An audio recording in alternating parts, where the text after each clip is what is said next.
Tim penyidik tindak pidana khusus Kejari Ogan Ilir menetapkan 2 orang tersangka.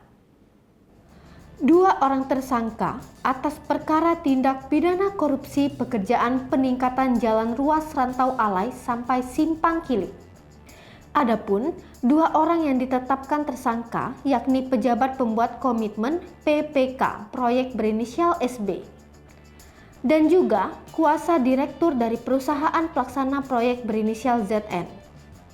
Kepala Kejari Ogan Ilir, Marten Tandi, Selasa 2 November 2021 mengatakan 2 tersangka tersebut terlibat korupsi pekerjaan peningkatan jalan ruas rantau alai sampai Simpang Kili.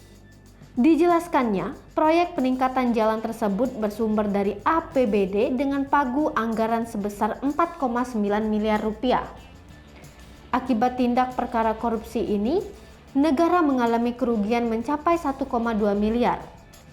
Atas perbuatan keduanya, para tersangka dijerat pasal 2 ayat 1 Junto pasal 3 Undang-Undang Tipikor nomor 31 tahun 1999.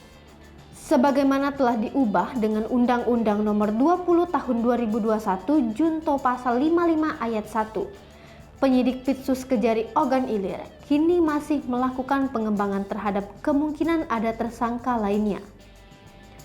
Marten mengungkapkan, proses penyidikan perkara ini dimulai sejak Juli lalu dengan mengumpulkan sejumlah barang bukti. Penyidik juga telah meminta keterangan saksi yang berjumlah sedikitnya 12 orang.